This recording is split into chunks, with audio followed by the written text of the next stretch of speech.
ప్రభునందు ప్రియ దేవుని బిడలారా, మన ప్రభువును రక్షకుడైన యేసుక్రీస్తు పరిశుద్ధ నామములో మొదటిగా దేవాది దేవునికి వందనాలు చెల్లిస్తూ ఉన్నాను. మీకెల్లరకు ఈ ఉదయకాల శుభాలు తెలియజేస్తూ ఉన్నాను.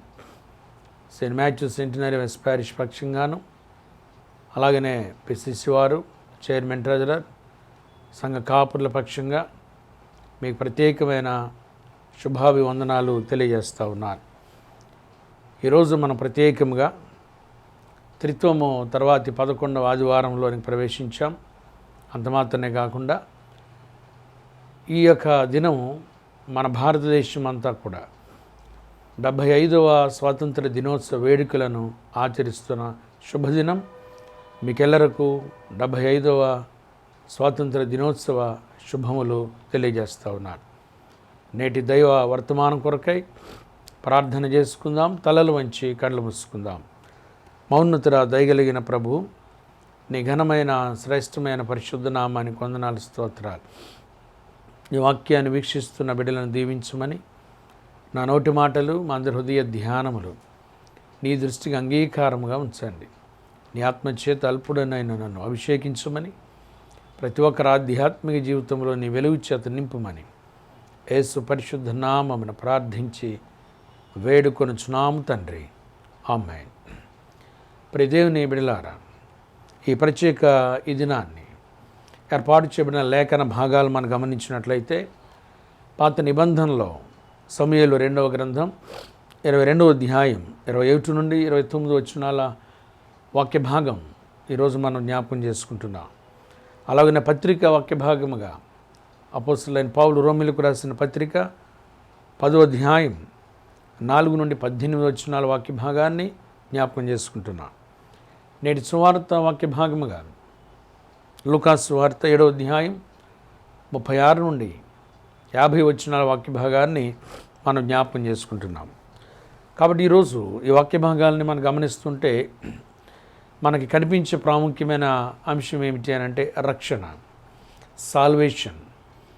రక్షణ అనబడిన ఒక ప్రాముఖ్యమైన అంశాన్ని ఈ సమయమందు మనం ధ్యానం చేయబోతున్నాం. ఈ సాల్వేషన్ అనబడినది అత్యంత మన ఆధ్యాత్మిక జీవితానికి ప్రాముఖ్యమైనది. ఎందుకు అని అంటే రక్షణ అనగా తప్పించబడటం అని ఒక ప్రత్యేకమైన భావం కలిగినటువంటిది. అంత మాత్రమే కాదు, కాపాడబడటం అనే అర్థాన్ని ఇచ్చేటువంటి పదం, లేదా విడిపించబడటం, ఇంకా చెప్పాలంటే సహాయపడటం. ఇది రక్షణ యొక్క ప్రాముఖ్యత. రక్షణ అనగా దేవుడు ఒక వ్యక్తిని ప్రత్యేకంగా పలు గొప్ప మేలుల చేత నింపడం మాత్రమే కాదు, పలు సందర్భాల్లో వచ్చేటువంటి క్లిష్ట పరిస్థితుల నుండి తప్పించడం, మన ఆధ్యాత్మిక జీవితాన్ని దేవుడు కాపాడడం, ఇటువంటి ఆధ్యాత్మిక పరిస్థితుల్లో మనం ఎదగడం కొరకు ప్రతి విధమైనటువంటి దుష్ట క్రియలు, శక్తుల నుండి విడిపించడం, దేవుడు మనకు సహాయం చేయటం. క్రైస్తవ విశ్వాస జీవితంలో రక్షణను గురించిన 2 ప్రాముఖ్యమైన భాగాలు ఉన్నవని పరిశుద్ధ గ్రంథం జ్ఞాపకం చేస్తూ ఉంది. ఏమిటి 2 అని అంటే, ఒకటి భౌతికపరమైనది, రెండవది ఆధ్యాత్మికపరమైనది. సాధారణంగా భౌతికపరమైన రక్షణ అంటే మనకు తెలిసి దైనందిన జీవితంలో మన పాదములకు పాదరక్షకులు భౌతిక సంబంధమైన రక్షణను మనకిచ్చేవి. మన కంటికి ఈ స్పెటికల్స్ అనేటువంటివి, ఈ కళ్ళజోడు రక్షణ కవచంగా మన కంటికి ఒక కవచంగా ఉపయోగపడేటువంటి. ఇట్లాగా ఆత్మీయ రక్షణ అనేటువంటిది మన ఆత్మ కాపాడబడి మనం దేవుని వైపు త్రిప్పబడ్డానికి దేవుడు మనకిచ్చేది ఆత్మీయ సంబంధమైన రక్షణ. అయితే ఈరోజు వాక్య భాగాలు మనం గమనిస్తే, పాత నిబంధనలో మొట్టమొదటిగా మనం ఆలోచన చేద్దాం. సమూయేలు 2వ గ్రంథం 22వ అధ్యాయాన్ని గమనిస్తే, ఈ 22వ అధ్యాయంలో 28వ వచనాన్ని మొట్టమొదటిగా పాత నిబంధన ద్వారా మనం జ్ఞాపకం చేసుకుందాం. సమూయేలు 2వ గ్రంథం 22వ అధ్యాయం 28వ వచనంలో, శ్రమపడు వారిని నీవు రక్షించదవు, గర్విష్ఠులకు విరోధమై వారిని అణిచివేసెదవు. ప్రియ దేవుని బిడ్డలారా, ఇక్కడ దావీదు భక్తుని యొక్క మాటలను గురించి మనం ఆలోచన చేస్తే ఇక్కడ ఏముందంటే, శ్రమపడు వారిని నీవు రక్షిస్తావు. కనుక రక్షించే దేవుని గురించి ఈ భక్తుడు ఇక్కడ మాట్లాడుతున్నాడు. కనుక ఇది ఏ రక్షణ గురించి ఈ మొదటి భాగం మనం గుర్తు చేస్తున్నాడంటే ఇక్కడ భౌతికపరమైన రక్షణ, ఫిజికల్ సాల్వేషన్ అనేది ఈ వాక్య భాగంలో సమూయేలు 2వ గ్రంథం 22వ అధ్యాయం 28వ వచనంలో మనం చూస్తున్నాం. కనుక మొదటి భాగం ఫిజికల్ సాల్వేషన్, భౌతిక సంబంధమైనటువంటి రక్షణను గురించి పాత నిబంధన మనకు జ్ఞాపకం చేస్తుంది. ఎందుకంటే సాధారణంగా ప్రతి వ్యక్తి, ప్రతి కుటుంబం తన బిడ్డలను రక్షించుకోవడానికి, తన బిడ్డలను కాపాడుకోవడానికి ప్రతి కుటుంబం, ప్రతి తల్లిదండ్రులు కూడా ఎప్పుడూ కూడా ఎదురు చూస్తూనే ఉంటారు. వారు ఎంతగానో ప్రయత్నం చేస్తూ ఉంటారు, వారిని రక్షించడానికి ఇష్టపడుతూనే ఉంటారు. అట్లాగే పరిశుద్ధ గ్రంథం ఈరోజు పాత నిబంధన మన జ్ఞాపకం చేసిన విషయాలు మనం చూస్తే ఈ వాక్య భాగంలో దావీదు జీవితంలో ఎదురైన ఒక విపత్కరమైన పరిస్థితులు ఇక్కడ కనపరుస్తున్నాయి. ఈ క్లిష్ట పరిస్థితుల నుండి దేవుడు తను తప్పించాడు. దేవుడు దావీదుని రక్షించాడు. రక్షించినందుకు గాను ఒక రక్షణ స్తోత్ర గీతాన్ని ఆలపించాడు. సమూయేలు 2వ గ్రంథం 22వ అధ్యాయం అనగానే మనకు కనిపించేదల్లా ఏమిటంటే ఇది ఒక రక్షణ గీతం, ఇది ఒక స్తోత్ర గీతం. ఈ 22వ అధ్యాయం ప్రారంభంలో మనం గమనిస్తే ఈ 3వ వచనంలో 4వ వచనంలో మనకు అర్థమవుతూ ఉంది. నా దుర్గము, నేను ఆయనను ఆశ్రయించుదును, నా కేడము, నా రక్షణ శృంగము, నా ఉన్నత దుర్గము, నా ఆశ్రయస్థానము, ఆయనే నాకు రక్షకుడు. బలత్కారం నుండి నన్ను రక్షించువాడవు నీవే. కీర్తనీయుడైన యెహోవాకు నేను మొరపెట్టితిని, నా శత్రువుల చేతుల నుండి ఆయన నన్ను రక్షించెను.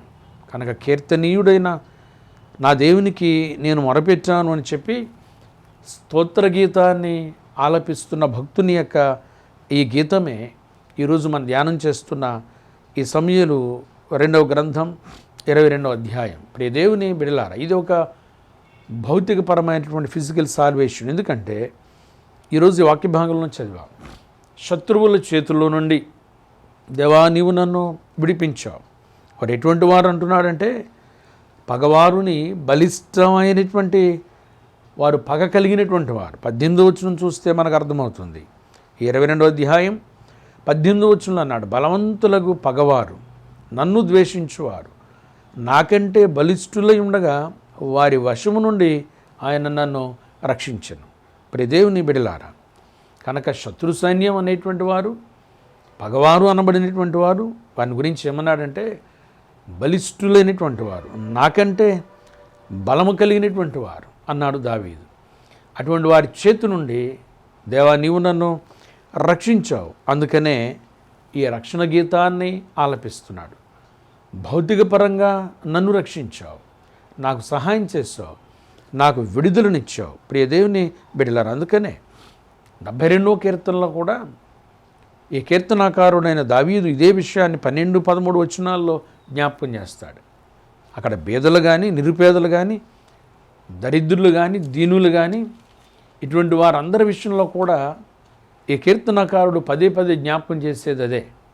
దేవా నీవు దీనులను తప్పనిసరిగా రక్షించేవాడు, ఆదుకునేవాడు, ఆదరించేవాడు. అందుకే మనకి రివైవల్ పాటల పుస్తకంలో ఈ సందర్భాన్ని ఉదహరిస్తూ ఒక చక్కని గీతాన్ని 140వ పాట మనం ఎప్పుడు పాడుతుంటాం. ఏదైతే ఇప్పుడు మనం సమూయేలు ఈ 2వ గ్రంథంలో ఈ 22వ అధ్యాయాన్ని మనం జ్ఞాపకం చేసుకుంటున్నాము. ఈ వాక్య భాగంలో ఈ వచనాల్లో కనిపించేటువంటి అధ్యాయంలో కనిపించి దేవుడు నాకు బలం, ఈ కీర్తన, ఈ పాటకు ఆ భక్తుడు పెట్టిన ఒక అంశం ఏంటంటే, ఆ టైటిల్ ఏమిటంటే యెహోవాయే నా బలం. కనుక దేవుడు ఎట్లాగా దావీదును కాపాడాడో, భౌతిక రక్షణ ఇచ్చాడో, ఎలా విడిపించాడో, ఎలా తోడై ఉన్నాడో ఒకసారి మనం యెహోవా నా బలమా, యథార్థమైనది నీ మార్గం, ఈ కీర్తన పల్లవి ఒక చరణాన్ని పాడి మనం ముందుకు వెళదాం. యెహోవా నా బలమా, యథార్థమైనది నీ మార్గం, పరిపూర్ణమైనది నీ మార్గం. యెహోవా దయగలవారిపై దయ చూపించును, కఠినుల ఎడల వికటము చూపును. దయగలవారిపై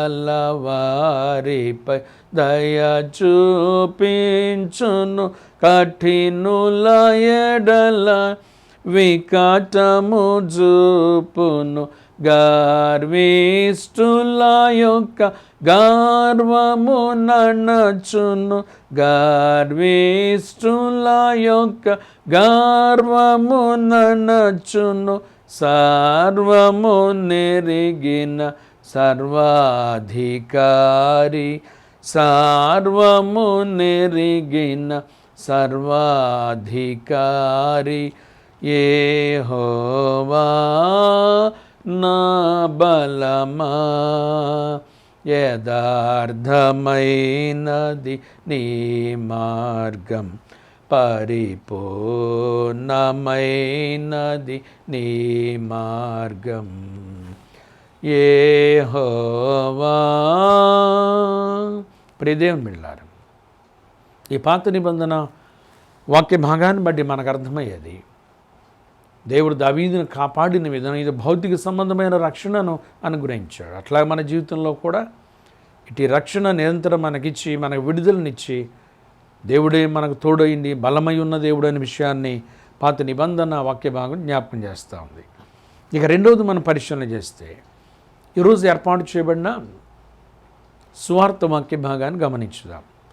సువార్త వాక్య భాగాన్ని మనం చూస్తే, పరిశుద్ధ గ్రంథంలోని లూకాసు సువార్త 7వ అధ్యాయంలో 36వ వచనం నుండి 50వ వచనం వరకు ఉన్న ఈ వాక్య భాగాన్ని ఇప్పుడు మనం గమనించబోతున్నాం.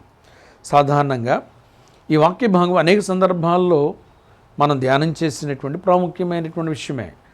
ఈ లూకాసు సువార్తలో 7వ అధ్యాయంలో మనకు కనిపించేటువంటి వాక్య భాగం ద్వారా ప్రభువారు యేసుక్రీస్తు ప్రభువే స్వయంగా ఆయన జ్ఞాపకం చేస్తున్న రెండవ ప్రాముఖ్యమైనటువంటి సత్యాన్ని ఈ 36వ వచనం నుండి 50 వరకు ఉన్న వాక్య భాగాన్ని మనం గమనిస్తే, రెండవది ఇక్కడ ఏం రాయబడింది అని అంటే, పరిసయ్యులలో ఒకడు తనతో కూడా భోజనం చేయవలనని ఆయనను అడిగాను.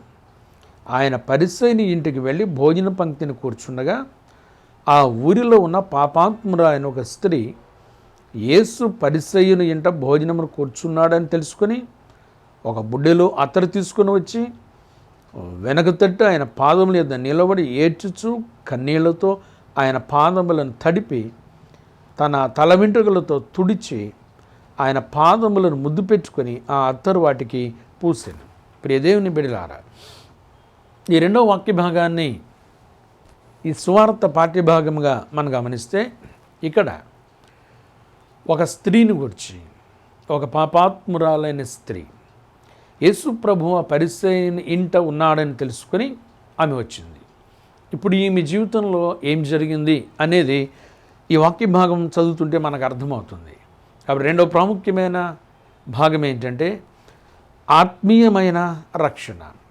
ఈమె జీవితంలో ఏం పొందుకుందంటే ఆత్మ సంబంధమైన ఆత్మీయమైన రక్షణ ఈమె పొందుకుంది. మన రెండవ భాగం స్పిరిచువల్ సాల్వేషన్. మొదటి భాగంలో భౌతిక సంబంధమైనది ఫిజికల్ సాల్వేషన్ గురించి విన్నా. రెండవ భాగంలో స్పిరిచువల్ సాల్వేషన్ అనగా ఆత్మీయపరమైన రక్షణ, అంటే ఆత్మను రక్షించుకోవడం, ఆత్మ మరణము నుండి తప్పించబడటం కొరకు ప్రయత్నించడం, రెండవ మరణం నుండి తప్పించబడటం, కాపాడబడటం, ఇదే ఆత్మ సంబంధమైన రక్షణ. ప్రియదేవుని విశ్వాసులారా, ఈ రెండవ ప్రాముఖ్యమైన భాగంలో ఇక్కడ ఒక ముఖ్యమైన సత్యాన్ని మనం గ్రహించాలి. యేసు ప్రభు ఆ పరిసయ్యుని ఇంట ఉన్నాడని ఆమె తెలుసుకుంది. ఈ విషయాన్ని గుర్తించాలి మనం. ఆమె తెలుసుకుంది కనుక ప్రతి క్రైస్తవ విశ్వాసి ఎలా ఉండాలంటే, క్రైస్తవ ఆధ్యాత్మిక అన్వేషణగా మన జీవితం ఉండాలంటే ప్రభువుని గురించి తెలుసుకునే వారంగా ఉండాలి, ఆయన వాక్యాన్ని గురించి తెలుసుకునే వారంగా ఉండాలి, ఆయన రక్షణ కార్యాల గురించి ఎరిగిన వారమై ఉండాలి. ఈరోజు ఈ స్త్రీని గురించి మనం వింటున్నాం. ఆమె తెలుసుకుంది, ప్రభు ఆ ఇంటి ఉన్నాడని గ్రహించింది.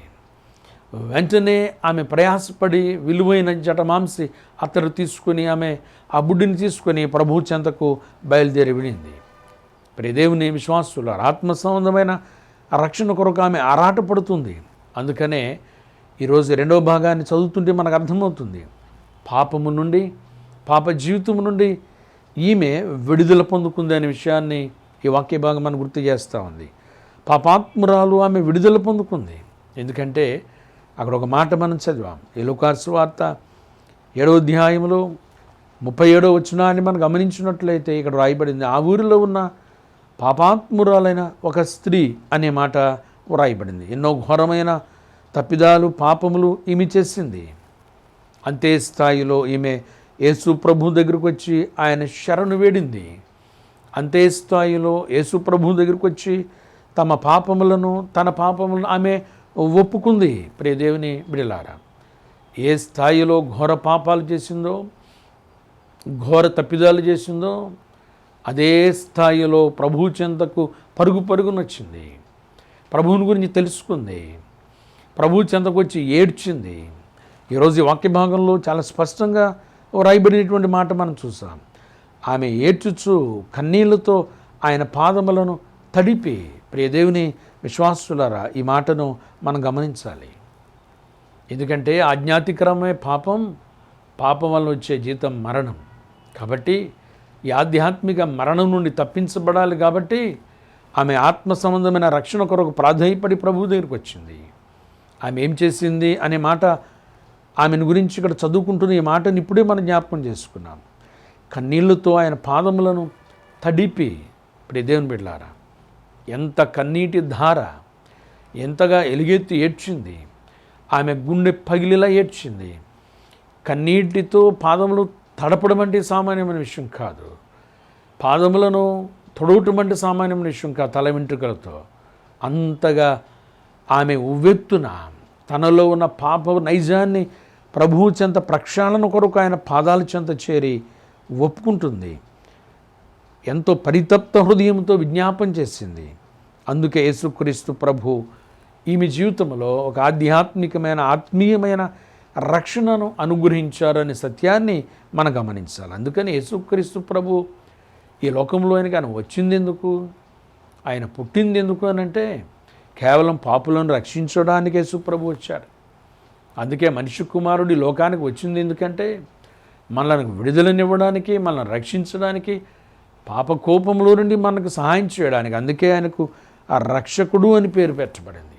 మన రెండవ భాగాన్ని ముగించుకుందాం. ఇంతవరకు మనం విన్నది ఆత్మీయ సంబంధమైన రక్షణ.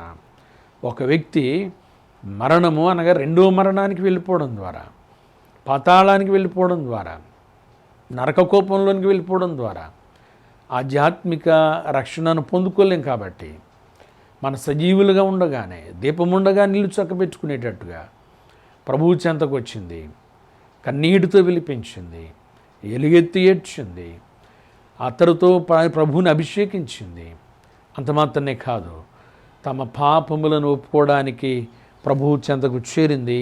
పాప జీవితము తీసివేయబడింది, పాప ప్రక్షాళన జరిగింది. ఆమె విస్తారంగా ప్రేమించిన గనక విస్తారమైన పాపములు క్షమించబడి ఉన్నవని ప్రభు సర్టిఫై చేశారు.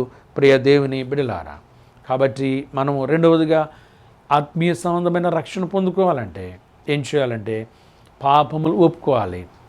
పరితప్త హృదయంతో ప్రభువుని అన్వేషించాలి. ఆయన పాదాల చెందకు చేరాలి. కన్నీటితో వేడుకోవాలి. మన బరువెక్కిన హృదయాన్ని కన్నీటితో ఆయన దగ్గర విజ్ఞాపన చేయాలి. అప్పుడే ఆత్మీయ రక్షణ ఖచ్చితంగా ఆ స్త్రీ ఎట్లా పొందుకుందో ప్రతి ఒక్కరి జీవితాలు అటువంటి విడుదల, అటు ఆత్మీయ రక్షణ పొందుకుంటామనే విషయాన్ని జ్ఞాపకం చేస్తూ, మూడవది ఈరోజు ఏర్పాటు చేయబడిన పత్రిక వాక్య భాగాన్ని మనం చూద్దాం. పత్రిక పాఠంలో అపోస్తలుడైన పౌలు రోమీయులకు రాసిన పత్రికలో 10వ అధ్యాయం చూస్తే ఈ 4వ వచనం నుండి 18వ వచనాల వాక్య భాగాన్ని మనం గమనించాం. కనుక మూడవది రోమాపత్రిక 10వ అధ్యాయంలో ఇప్పుడు మనం 9వ వచనాన్ని గమనించుతాం. అదేమనగా, యేసు ప్రభు అని నోటితో ఒప్పుకొని దేవుడు మృతుల్లో నుండి ఆయనను లేపినని నీ హృదయమందు విశ్వసించిన ఎడల నీవు రక్షించబడదు. ఈరోజు పత్రిక పాఠ్యభాగం మన జ్ఞాపకం చేస్తున్న మూడవ ప్రాముఖ్యమైన సత్యం ఏంటంటే రక్షణ ఎలా పొందుకోవాలి, ఏ విధంగా రక్షణ పొందుకోవాలి. ఇంతకుముందు విన్న భౌతిక రక్షణ గురించి దావీదు జీవితంలో, ఆత్మీయ సంబంధమైన రక్షణ పాపాత్మురాలైన స్త్రీ జీవితంలో. అయితే ఇప్పుడు ఇవన్నీ విన్న తర్వాత ఈ రక్షణ అనేది ఎట్లా మన జీవితాల్లో పొందుకోవాలి, ఏ విధంగా మనం ఈ రక్షణ అనుభవంలోనికి అడుగు పెట్టాలి, ఇది ఎట్లా సాధ్యం. కనుక ఈరోజు మన మూడవ ప్రాముఖ్యమైన రక్షణ పొందుకొనుట ఎలా, ఏ విధంగా రక్షణ పొందుకోవాలి, హౌ టు గెట్ సాల్వేషన్. మన మూడవ ప్రాముఖ్యమైన భాగం హౌ టు గెట్ సాల్వేషన్, ఎలా పొందుకోవాలి, ఏ విధంగా రక్షణ అనుభవంలోనికి మనం వెళ్ళగలం. ఇప్పుడే మనం రోమాపత్రిక 10వ అధ్యాయం 9వ వచనంలో అదే చదివాం. ఇది ఎలా సాధ్యం, ఆ రక్షణ ఎలా పొందుకోగలం, ఇది ఏ విధంగా జరుగుతుంది అనేటువంటి విషయాన్ని ఇప్పుడే మనం చదివాం. యేసు ప్రభుని నోటితో ఒప్పుకోవాలి, దేవుడు మృతుల్లో నుండి ఆయన లేపినని హృదయంలో విశ్వసించాలి, అప్పుడు నీవు రక్షించబడతావు. ప్రియదేవుని బిడలారా, కనుక ఈ పని పాపాత్మురాని స్త్రీ ఈ కార్యాన్ని చేసింది. ఆమె ఒప్పుకుంది, యేసే క్రీస్తు ప్రభు నా పాపాన్ని క్షమించగలిగిన మహోన్నతుడు, ఆయనే సర్వాధికారి అనేటువంటి విషయాన్ని ఆమె తన నోటితో ఒప్పుకుంది. ప్రభు చెంతకి ప్రయాసపడి వచ్చింది. ప్రియదేవుని బిడ్డలారా, అందుకనే మన జీవితంలో మనం చేయవలసిన పని అదే. యేసే ప్రభు నీ నోటితో ఒప్పుకోవాలి, ఆయనే మహోన్నతుడు, ఆయనే సర్వశక్తిమంతుడు, ఆయనే మనకు విడుదలనిచ్చేవాడు అనే విషయాన్ని ఖచ్చితంగా మన జీవితంలో ఒప్పుకునే వారంగా మనం ఉండాలి. మరొక సంఘటన పరిశుద్ధ గ్రంథంలో మనం చూస్తున్నాం. అపోస్తుల కార్యముల గ్రంథం 16వ అధ్యాయం 31వ వచనం చూస్తే అక్కడ కూడా పౌలు స్త్రీలు చెరసాల్లో ఉన్నప్పుడు దేవుడు అద్భుతమైన కార్యం, అర్ధరాత్రి వేళ మధ్యరాత్రి వేళ పాటలు పాడుతూ ప్రార్థన చేస్తున్నప్పుడు ఒక అద్భుతమైన కార్యం జరిగింది. చెరసాల పునాదులు ఎగిరిపడ్డాయి, సంఖ్యలు ఊడిపోయాయి. ఒకసారి వారి జీవితంలో విడుదల పొందుకున్నారు. అప్పుడు చెరసాల నాయకుడు వారి మాటల మధ్య ఉన్న సంభాషణ ఒకసారి అపోస్తుల కార్యముల గ్రంథంలో 16వ అధ్యాయాన్ని మనం చూస్తే అక్కడ 31వ వచనాన్ని మనం పరిశీలన చేస్తుంటే ఈ 31వ వచనంలో మనకు కనిపించే ముఖ్యమైన విషయం, అందుకు వారు ప్రభు అయిన యేసునందు విశ్వాసం ఉంచుము, అప్పుడు నీవును నీ ఇంటి వారును రక్షణ పొందుదురు అని చెప్పి అతనికిని అతని ఇంటున్న వారందరికీ దేవుని వాక్యము బోధించిరి. ప్రియ దేవుని బిడ్డలారా, చెరసాల నాయకుడితో జైలర్తో చెప్తున్న మాట, నీవు నీ ఇంటి వారు రక్షణానుభవంలోనికి వెళ్ళాలి, బాప్తీసం పొందాలి, నేనేం చేయాలి అని చెప్పి ఈ వ్యక్తి ఈ పౌలు స్త్రీలను అడుగుతున్నాడు. ప్రియ దేవుని బిడ్డలారా, నమ్మి బాప్తీసం పొందినవారు రక్షించబడతారు, నమ్మని వానికి శిక్ష విధించబడుతుంది. కనుక ఈ విధమైన రక్షణ అనుభవంలో వారు అడుగుపెట్టారు. ఆ ఇంటిలో 10 బాప్తీసం పొందారు, అంతటా అందరూ రక్షించబడ్డారు. ఎలా పొందుకోవాలి రక్షణ అంటే ఇదొక మార్గం. అయితే ఈరోజు ఈ సందేశం ముగింపులో నేను జ్ఞాపకం చేసే మరొక ముఖ్యమైనటువంటి ప్రాముఖ్యమైన భాగం నేను ప్రారంభంలో చెప్పాను. 75వ స్వాతంత్ర దినోత్సవ వేడుకలు మనం ఆచరిస్తున్నాం. ఈ సందర్భంలో ఇప్పటివరకు రక్షణానుభవాన్ని గురించి చెప్పుకున్నాం. రక్షణ అంటే ఒక విధంగా ఇంతకుముందు చెప్పుకున్నట్టుగా అది విడుదలకు సంబంధించింది, స్వాతంత్రానికి సంబంధించింది, స్వేచ్ఛకు సంబంధించింది. దేవుడు మనల్ని రక్షించిన విధానం అంతా ఈ స్వాతంత్ర సంబంధించినటువంటి కార్యక్రమానికి అతి దగ్గర సంబంధం కలిగినటువంటి. అందుకనే ఈ సందర్భంలో ఇండిపెండెన్స్ డే సందర్భంగా ఓ ప్రాముఖ్యమైనటువంటి విషయాన్ని, స్వాతంత్రాన్ని గురించి, ఇండిపెండెన్స్ గురించి పరిశుద్ధ గ్రంథం ఏం చెప్తుంది అనే విషయాన్ని ఈరోజు మనం ఖచ్చితంగా జ్ఞాపకం చేసుకోవాలి. ఇర్మియా గ్రంథం 22వ అధ్యాయం 29వ వచనంలో ఒక మాట ఉంది, దేశమా దేశమా దేశమా యెహోవా మాట వినుము. ప్రియ దేవుని బిడ్డలారా, 3 సార్లు ఇర్మియా ప్రవక్త ద్వారా దేవుడు ఉదహరించిన ఈ మాట, దేశమా దేశమా దేశమా యెహోవా మాట వినుము. దేశమా అనగా ఒకనాడు ఒక భక్తుడు అన్నాడు, దేశమంటే మట్టి కాదు, దేశమంటే మనుషులై. దేశమా దేశమా దేశమా యెహోవా మాట వినుము అంటే అర్థం ఇదే ప్రియదేవుని బిడ్డలారా. దేశమంటే మట్టి కాదోయ్, దేశమంటే మనుషులై. మనుషులారా, ప్రజలారా, విశ్వాసులారా, యెహోవా మాట వినండి, దేవుని మాట వినండి. స్వాతంత్ర్యాన్ని గురించి దేవుడు ఏం చెప్తున్నాడో వినండి, దేవుని వాక్యం ఏం చెప్తుందో వినండి. ఎంతోమంది దేశ స్వాతంత్రం కొరకు పోరాడిన మహనీయులు ఉన్నారు, పోరాట యోధులు ఉన్నారు, ప్రాణాలు త్యాగం చేసిన వారు ఉన్నారు, ప్రాణాలు అర్పించినటువంటి వారు ఉన్నారు, ఎంతగానో కీర్తించబడిన వాళ్ళు ఉన్నారు, కొనియాడబడిన వారు ఉన్నారు. ఈ విధంగా మనకి 1947 ఆగస్టు 15వ తేదీన ఈ దేశంలో ఒక స్వాతంత్రాన్ని మన యొక్క దేశంలో పొందుకున్న విధానాన్ని మన నిత్యము స్మరించుకుంటూ ఉంటాం. అయితే ఈరోజు నేను ఈ ఇండిపెండెన్స్ డే సందర్భంగా ఇప్పుడు మనం విన్నదాన్ని బట్టి దేశమా దేశమా దేశమా యెహోవా మాట వినుము, ప్రజలారా ప్రజలారా ప్రజలారా దేవుని మాట వినండి వినండి వినండి అని పదే పదే హెచ్చరిక ఇర్మియా ప్రవక్త ద్వారా చెప్తున్నాడు. ఈ స్వాతంత్ర వేడుకలలో ఏ స్వాతంత్రాన్ని దేవుడు మనకి ఇస్తున్నాడు, ఏది నిజమైన స్వాతంత్రం అనేది పరిశుద్ధ గ్రంథం ఏం చెప్తుందో చూద్దాం. మొదటి విషయం ఏంటంటే, నిజమైన స్వాతంత్రం అనేది పరిశుద్ధ గ్రంథంలో ఉంది. ఏమిటి నిజమైన స్వాతంత్రం? Real independence.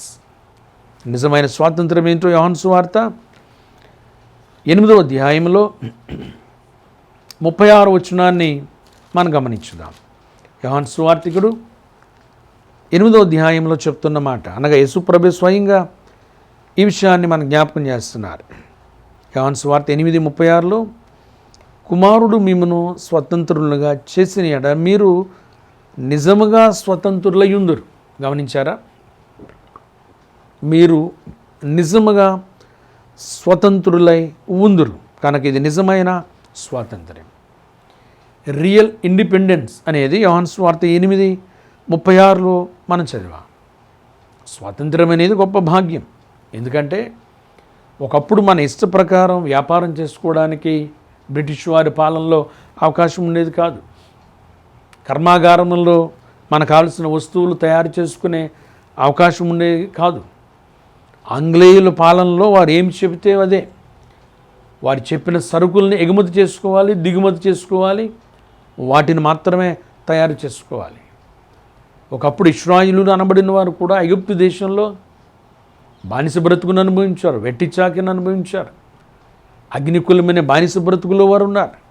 ఒకప్పుడు వారికి, ఇశ్రాయేలీయులకి ఐగుప్తు దేశంలో ఉన్నప్పుడు వారికి స్వాతంత్రం లేదు. అటువంటి సందర్భంలో వారిని విడిపించడానికి దేవుడు మోషేను వారి మధ్యకి పంపించిన సంగతి మనకు తెలుసు. యేసు ప్రభువారు జీవించిన కాలంలో ప్రభువారు పాలస్తీనా ప్రాంతంలో సందర్శించినప్పుడు ఆ కాలంలో యూదులకు కూడా స్వేచ్ఛ స్వాతంత్రం లేదు. కారణం ఏంటంటే రోమియులు వారి మీద పరిపాలన చేస్తూ ఉండేవారు. ఈ విధంగా అనేక సందర్భాల్లో ఈ నిజమైన స్వాతంత్రాన్ని గురించి పరిశుద్ధ గ్రంథం పదే పదే మనకు హెచ్చరిక చేస్తూ ఉంది. అందుకని ఇప్పుడు యోహాను సువార్త 8:31 నుండి 34 వచనాల వాక్య భాగం మనం చదివితే, నిజమైన స్వాతంత్రం, రియల్ ఇండిపెండెన్స్ అంటే ఏంటంటే పాపము నుండి విడుదల పొందటమే. ఏ వ్యక్తి అయితే పాపము నుంచి విడుదల, విమోచన పొందుకుంటారో అక్కడ అదే నిజమైన స్వాతంత్రం. ఇప్పటివరకు మనం విన్నది ఆ విషయాలే. పాపాత్మురాలైన స్త్రీ, ఆమె జీవితంలో నిజమైన స్వాతంత్రం, పాప కట్ల నుండి, బానిస బ్రతుకు నుండి, పాపమనే బానిస జీవితం నుండి బయటకు వచ్చింది. యేసు ప్రభువు ద్వారా విమోచించబడింది, ప్రభువు ద్వారా రక్షించబడింది. అందుకని ఇది నిజమైన స్వాతంత్రం. అందుకే మహాత్మా గాంధీ మాటల్లో సత్యమేవ జయతే అనే ఒక మాట, ఒక సూక్తిని మనం తరచుగా వింటూ ఉంటాం. ఈ పదం ఎక్కడి నుండి అంటే యోహాను సువార్త 14:6 వచనంలో యేసు ప్రభు అన్నారు, నేనే మార్గం, సత్యం, జీవం, నా ద్వారా తప్ప ఎవరునూ తండ్రి వద్దకు రారు. కాబట్టి రియల్ ఇండిపెండెన్స్ అంటే, నిజమైన స్వాతంత్రం అంటే పాపం అనే చెర నుండి మనం విడుదల పొందుకోవాలి. ఇక రెండో ప్రాముఖ్యమైన విషయం స్వాతంత్రాన్ని గురించి, ఈ ఇండిపెండెన్స్ డే సందర్భంగానే జ్ఞాపకం చేసే రెండవది ఆత్మ స్వాతంత్రం అనే విషయాన్ని రెండవదిగా మనం పరిశీలన చేస్తే కొరింథీ 2వ పత్రికలో 3వ అధ్యాయంలో మనం ఈ మాట చూస్తున్నాం. అపోస్తలుడైన పౌలు కొరింథీయులకు రాసిన 2వ పత్రిక 3వ అధ్యాయం 17వ వచనాన్ని మనం గమనించుదాం. ప్రభువే ఆత్మ, ప్రభువు యొక్క ఆత్మ ఎక్కడ ఉండునో అక్కడ స్వాతంత్ర్యం ఉండును. గమనించారా? కొరింథీ 2వ పత్రిక 3వ అధ్యాయం 17వ వచనం. ప్రభువే ఆత్మ, ప్రభువు యొక్క ఆత్మ ఎక్కడ ఉండునో అక్కడ స్వాతంత్ర్యము ఉండును. కాబట్టి రెండవది ఆత్మ స్వాతంత్ర్యం, స్పిరిచువల్ ఇండిపెండెన్స్ అనేది రెండవదిగా మనం చూస్తున్నాం. ఏమిటి ఆత్మ స్వాతంత్రం? దీని గురించి ఎవరు చెప్పారు? గడిచిన కాలాన్ని ఒకసారి మనం నెమరు వేసుకుంటే మన దేశం మొట్టమొదటి ప్రధానమంత్రి జవహర్లాల్ నెహ్రూ గారు ఆయన అప్పటి మాటల్లో రాజకీయ స్వాతంత్రాన్ని జ్ఞాపకం చేస్తూ దానితో పాటు ఆర్థిక స్వాతంత్రాన్ని గురించి కూడా అది అవసరమని భావించి ఒక ఆర్థిక ప్రణాళిక అనేది కూడా ఆ కాలంలో మొదటి మన ప్రధాని నెహ్రూ గారు ఏర్పాటు చేశారు. అట్లాగా అన్ని దేశాల్లో రాజకీయ స్వాతంత్రం, ఆర్థిక స్వాతంత్రం అనేది అప్పటి నుండి అన్ని దేశాలు అవలంబిస్తున్నాయి, సాధించుకున్నాయి. అట్లాగా మనుగడ కొనసాగుతుంది. అయితే ఇప్పుడు గమనించవలసిన రెండో ప్రాముఖ్యమైన విషయం ఏంటంటే మానవులు మోక్షంలోనికి, పరలోకంలోనికి ప్రవేశించే ఆత్మ స్వాతంత్రాన్ని గురించి ఏ దేశం కానీ, ఏ నాయకుడు కానీ ఎవరూ చెప్పలేదు, ఎవరూ దానిని సాధించి చూపించలేదు. ప్రియమైన బిడ్డలారా, ఆత్మ స్వాతంత్రాన్ని గురించి ఎందుకు వారు చేయలేకపోయారు? కారణం ఏమిటి అని అంటే ఇటు అధికారం ఎవరికి లేదు. ఈ అధికారం ఎవరికి ఉంటుందంటే ఆత్మస్వరూపునికి మాత్రమే ఈ అధికారం ఉంటుంది. మనకు ఆత్మను దయచేసిన ఆత్మస్వరూపుడైన దేవునికి, పరిశుద్ధాత్మనికి మాత్రమే ఈ అధికారం ఉంది. ఏ అధికారం అంటే మనకి ఆత్మ స్వాతంత్ర్యాన్ని అనుగ్రహించే అధికారం.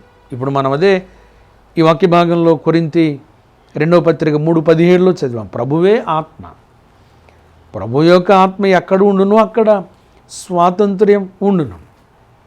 కాబట్టి మొదటి నిజమైన స్వాతంత్ర్యాన్ని గురించి ఉన్నాం, రెండవది ఆత్మ స్వాతంత్ర్యం. కనుక ప్రభువే ఆత్మ గనక ఈ ఆత్మ స్వాతంత్ర్యాన్ని ఆయన ఇస్తాడు మనకి. ఈ లోకంలో మరెవ్వరూ మనకి ఇవ్వలేరు. అందుకే మరణం నుండి అనగా నరకము నుండి, నరక కోపము నుండి మన ఆత్మలను ఆయన రక్షిస్తాడు.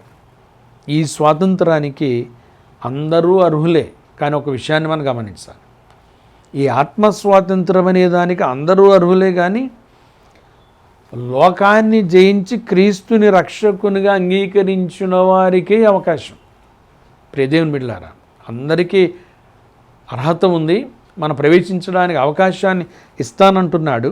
కానీ ఆ అందరిలో మనకి ఏ క్వాలిటీ ఉండాలంటున్నాడంటే యేసుక్రీస్తు ప్రభువుని రక్షకునిగా అంగీకరించాలి, లోకాన్ని జయించాలంటే పాపాన్ని విడిచిపెట్టాలి. అప్పుడే ఆత్మ స్వాతంత్రం మన సొంతం అవుతుంది. ఇక మూడో విషయం, స్వాతంత్రాన్ని గురించి నేను జ్ఞాపకం చేసే మూడో మాట మహిమ స్వాతంత్ర్యం. ఏమిటి మహిమ స్వాతంత్ర్యం? Glorious independence. గ్లోరియస్ ఇండిపెండెన్స్ అనే దాని గురించి వాక్య భాగం చూద్దాం. రోమాపత్రిక 8వ అధ్యాయంలో 20వ వచనం, 21వ వచనాన్ని మనం పరిశీలన చేద్దాం. రోమాపత్రిక 8వ అధ్యాయం 20వ వచనంలో 21వ వచనంలో మహిమ స్వాతంత్రాన్ని గురించి పౌలు భక్తుడు ఏం చెప్తున్నాడో మనం చూద్దాం. ఎలా అనగా సృష్టి నాశనమునకు లోనైన దాస్యములో నుండి విడిపించబడి దేవుని పిల్లలు పొందబో మహిమగల స్వాతంత్ర్యము పొందుదునను నిరీక్షణ గలదై స్వేచ్ఛగా కాక దానిని లోపరిచిన వాని మూలంగా వ్యర్థపరచబడిను. ప్రియదేవుని బిడ్డలారా, రోమాపత్రిక 8:21 బట్టి మహిమగల స్వాతంత్ర్యమును పొందుటకు, ప్రియదేవుని బిడ్డలారా, ఏమిటి ఈ మహిమ స్వాతంత్ర్యం? Glorious independence. ఈ మూడో మాట జ్ఞాపకం చేసి మనము ఈ ఇండిపెండెన్స్ మెసేజ్ సందేశాన్ని మనం ముగించుకుందాం. ఏమిటి మహిమ? ఈ మహిమ స్వాతంత్రాన్ని గురించి పౌలు భక్తుడు ఎందుకు చెప్తున్నాడంటే దీనికి ఒక బలమైన కారణం ఉంది. అసలు ఈ లోకంలో దేవుడు మనల్ని ఎందుకు పుట్టించాడు? మన పనులు చేసుకోవడానికి అనుకుంటాం, మన ఉద్యోగాల కొరకే అనుకుంటాం, మన వ్యాపారాల కొరకే అనుకుంటున్నాం, మన కుటుంబ జీవనం కొరకే అని అనుకుంటున్నాం. అది కాదు ప్రియదేవుని బిడ్డలారా. పరిశుద్ధ గ్రంథం చాలా స్పష్టంగా యెషయా గ్రంథం 43వ అధ్యాయం 7వ వచనంలో చాలా స్పష్టంగా దేవాది దేవుడు జ్ఞాపకం చేస్తున్నాడు ఈ మాట. ఏమి చేయాలంటే దేవుడు ఎందుకు ఈ లోకంలో తన బిడ్డలైనటువంటి లేదా విశ్వాసులైన ప్రతి ఒక్కరిని గురించి ఎందుకు మనల్ని దేవుడు పుట్టించాడు? దానికి కారణం ఏమై ఉంది? యెషయా గ్రంథం చూద్దాం. 43వ అధ్యాయాన్ని గమనిస్తే కేవలం మన కొరకు కాదు, మన పనులు చేసుకోవడానికి కాదు, దేవుణ్ణి మనం మహింపరచడానికే దేవుడు మనల్ని ఏర్పాటు చేశాడు. చూడండి 7వ వచనంలో, నా మహిమ నిమిత్తము నేను సృజించిన వారిని, నా నామం పెట్టబడి వారందరినీ తెప్పించుము. నేనే వారిని కలగజేసి తిని వారిని పుట్టించిన వాడను నేనే. కనుక దేవుడు అంటున్నాడు, నా మహిమ నిమిత్తమే నేను మిమ్మల్ని సృజించాను, నేనే మిమ్మల్ని కలుగజేశాను. ఈరోజు ఇలాగుని ఈ లోకాల్లో జీవితాన్ని కలిగి ఉండడానికి కారణం నేనే అంటున్నాడు దేవుడు. మిమ్మల్ని విమోచించువాడు నేనే అంటున్నాడు, మిమ్మల్ని రక్షించువాడు నేనే అంటున్నాడు, మిమ్మల్ని లేవలెత్తువాడని కూడా నేనే అంటున్నాడు. కాబట్టి అందుకే దేవుని మహింపరచడానికే దేవుడు మనల్ని పుట్టించాడు. ఇది ప్రథమ కర్తవ్యం, ఇది మొదటి కారణం. కనుక దేవుడు మనల్ని ఏర్పాటు చేసిందందుకే ఇదే మహిమ స్వాతంత్ర్యం. దేవుని మహింపరచడం ద్వారా, దేవుని ఘనపరచడం ద్వారా ఆ మహిమ స్వాతంత్రాన్ని, ఈ గ్లోరియస్ ఇండిపెండెన్స్ అనేది మన జీవితంలో పొందుకుంటాం. ప్రియ దేవుని బిడ్డలారా, ఈ దినాన్ని మనం విన్న ఈ మాటలను బట్టి యేసు ప్రభు మన జీవితంలో ఈ నిజమైన స్వాతంత్రాన్ని, ఆత్మ స్వాతంత్ర్యాన్ని, మహిమ స్వాతంత్ర్యాన్ని అనుగ్రహించే దేవుడని జ్ఞాపకం చేస్తూ, ఆ విధంగా దేవుని కృపలో మనం కొనసాగడానికి, దేవుని సాక్షులుగా ఆయన మహింపరిచే బిడ్డలుగా జీవించడానికి పరిశుద్ధాత్మ దేవుడు మెండుగా తోడైండి నడిపించును గాక. ఆమేన్. ప్రార్థన చేసుకుందాం. మహోన్నతుడా, దయగలిగిన ప్రభు, నీ ఘనమైన శ్రేష్టమైన పరిశుద్ధ నామానికి వందనాలు, స్తోత్రాలు. ఇంత దనుక నేను సేవించి ఘనపరిచే, ఆరాధించే ధన్యతను అనుగ్రహించావు. నీ దివ్యవాక్యం ద్వారా నేను స్తుతించావు. నిన్ను ఘనపరచడానికి, మహింపరచడానికి మమ్మల్ని పుట్టించావు, మాకు జీవితాన్ని ఇచ్చావు.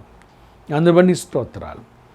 ఈ స్వాతంత్ర దినోత్సవ వేడుకలను, ఇండిపెండెన్స్ డే సెలబ్రేషన్స్ దేశమందంతటా ఆచరిస్తుంటుండగా కృప చూపించమని, అట్లాగే దేశమా యెహోవా మాట వినుము. ప్రజలందరూ దేవుని మాట విని దేవుని తట్టుకు తిరిగి దేవుని ఆజ్ఞకు లోబడేటువంటి వారిగా ప్రతి ఒక్కరిని నడిపించండి ప్రభు. అటు రీతి నీ వాక్యంలో నడిపించమని, ఈ వాక్యాన్ని వింటూ విశ్వసిస్తూ నీ వాక్యపు వెలుగులో జీవిస్తున్న ప్రతి ఒక్కరిని నీవిచ్చే ఆధ్యాత్మిక స్వాతంత్రాన్ని, మహిమ స్వాతంత్రాన్ని, నిజమైన స్వాతంత్రానికి అర్హులుగా చేయమని, నీ రక్షణ భాగ్యం మాకెల్లరికి అనుగ్రహించమని, వ్యాధుల్లో ఉన్న వారికి విడుదలనివ్వండి. దూర ప్రాంతంలో, దూరదేశంలో బిడ్డలు దీవించండి. ఉద్యోగంలో, వ్యాపారంలో, వ్యవసాయంలో, పాడి పంటల్లో, బిడ్డల చదువుల్లో, ప్రయాణాల్లో, అన్ని విషయాల్లో నీ కృప నుంచి, నీ చిత్తాన్ని నుంచి సహాయం చేయమని, దినదీవులను సమృద్ధిగా అనుగ్రహిస్తూ మహిమ, ఘనత, ప్రభావములు నీవే పొందమని మా ప్రభును రక్షకుడైన నజరేయుడనే సునామమున ప్రార్థించి వేడుకొనుచున్నాము తండ్రి. ఆమేన్. పరలోకమందున మా తండ్రి, నీ నామం పరిశుద్ధపరచబడును గాక, నీ రాజ్యం వచ్చును గాక, నీ చిత్తం పరలోకమందు నెరవేర్చున్నట్టు భూమి మీద నెరవేరును గాక. మానుదిన నేడు మాకు దయచేయం. మేడల అపరాధములు చేసిన వారిని క్షమించిన ప్రకారం అపరాధను క్షమించుము. మా శోధన తేగ దృష్టిని తప్పించుము. రాజ్యము, శక్తియు, మహిమయు నిరంతరం నీవైనవి. ఆమేన్. ప్రభువు నిన్ను ఆశీర్వదించి నిన్ను కాపాడునుగాక. ప్రభువునికి తన సన్నిధిని ప్రకాశింపజేసి నిన్ను కరుణించునుగాక. ప్రభువు నీవు తన సన్నిధి కాంతును దీంపజేసి నీకు సమాధానము కలుగు చేయునుగాక.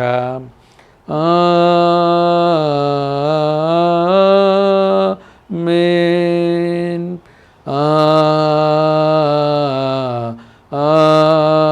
ఆమేన్.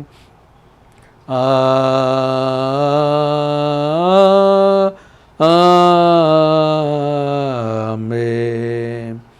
పంపుము దేవా దీవెనలతో పంపుము దేవా. ఆమేన్. అందరికీ వందనాలు.